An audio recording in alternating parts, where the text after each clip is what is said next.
Türkmen sahnemde bir mecbur olup ata vatanına geldi.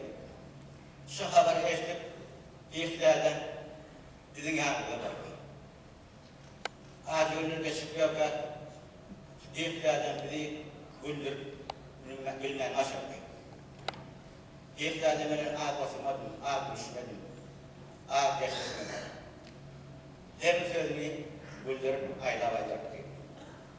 Ayça Kolyan'da adam, Nişgelmeyi de doğum arasını görüyor. Siz Germankan'a bak verenizde, en kavsi, İhtilal'den aydın sözlerinde bir gülgü damarlarını aşağıya hafta olan kaldı. O dermalardan büyüklerden sözleri yerdikleri ve hiç zaman aşağıda koymaz. Ben şu Kanada devletini yaşadım mı? Büyüklerden Tuvakalış Türkmen ilmin adında yüzümüzde ilmini yayladı yani. Kanada devleti hava soğuk olsa da, 25-30 gradısı soğuk olsa da büyüklerden yakınlar bulurdu. Öğrenimimiz azalıyor. Aytmanı diymana söküp, bir vakit İhtilal'den Taşavudaki yoldaşlarımın yanına var ya, dostlarımın yanına var ya, şunun yoluna çek, devşeyin, kültüreyin, ayrışıp çekmiyor. Ay ondan sonra buluşturuyor, değiştiriyor, angar sözlere ihtiyap oluyor, işte bu molakını dostlarımın yanına sonra geliyor. Onun beri gelenine, Kızım berdek doğmanışlar hep Hosar'ın olacak Türkmen seyredek Hosar'ını doğmanışlarını. Onu ne mi diyor? Onu ne mi savut etsem kan diyor. Halımda halçam kan ne mi etsem kan berdek doğmanışlar soruyor bizim yanında olmalı. Bir kadın şöyle cevap veriyor. Ne mi etsem et diye ama namaz etmiyor diye. Onun düşündüğü manisi var. Sebebi biz o prosesi, o dövrü yumuşak rejimine geçirdik. Bir kadın yine Alanadar Beknazar, men ağam oluyor. Hep oturuşuyatırlar, değişiyatırlar. Sonra bir yerde şeyle gârasını takınıp durdu. Hani sen Beknazar ağrısın diye gârasını değil dedi, sonra dedi. Değişme ağrı. Alanadar ağam cevap verdi. Hava 60 yıllıkı boğup getirir dedi. Yine bir göz boğdurum yani. Şeyle cevap verdi. Mungurli manisi, siyasi manisi var. Ayça Kolyan'daki her bir dağda ilerlikli cevap veriyordu. Ben yani Taşavuz vilayetine vardım, Lebap vilayetine vardım, Maru vilayetine vardım, Balkanavat'ta, Kargala'da duruyorlardım, İhmansık'ta vardım, İlan Siladılar, Kornaklı'da. Sarvasın Silan'dılar. Ben öz vatan, öz ilimlik bilyen işte. En seme 14 saat Samaryatta yolunu var. İlkinci Fatasan'ın ilkinci kansını yadırdım. İlkinci kansını şu Türkmen Mahkumal Adil Mektubunun Üniversitesi'ne okuyacaktım. 1988 yılında. Şu vakit Beyik şahrimizin tergili olan bir bakır ortaya. Şuna taşındı.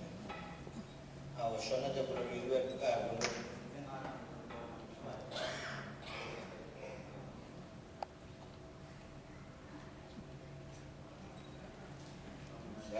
Şuna karşılaması. Yani soramada da başladı.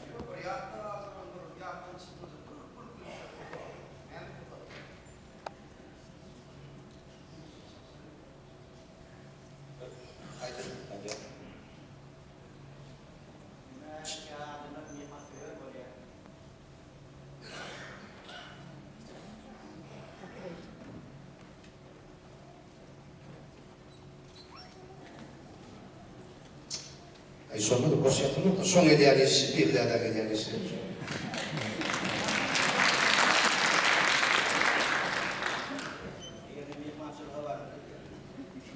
Res.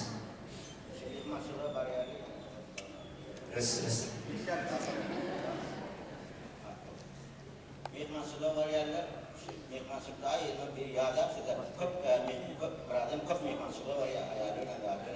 Aynen en kavşak da adam ayarlanan adamın masraflaşıyor. Ayşe'de kavşak aynen diye ayarlıyor. Şu mihman gelir diye. Gelen nedeni her zaman minnetli koy diye kaçamışsın. Kâhta o zaman minnetli koy diye, çeyne o zaman dükür koy diye. Yine orada sana dükür koy diye kahvaltı biliyorum. Ayak kalk koy diye. Ayşe'de şey diye.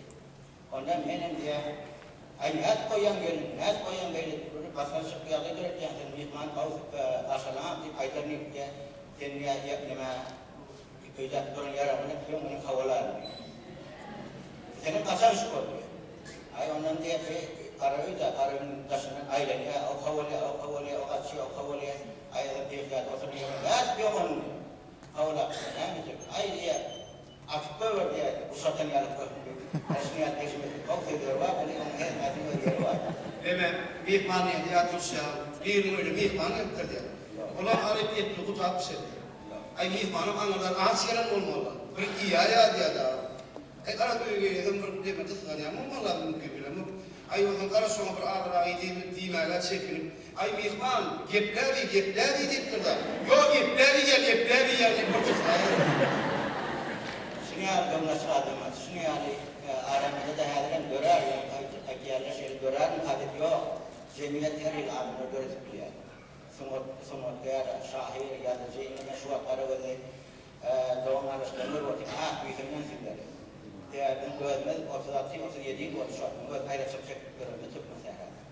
Onlar da Kanada'da yaşam görmez. Ama göz somutlarımızda, göz alanımızda, yazıcılığımızda, şahirimizde çok farklı oluyor. Bu farklı oluyor.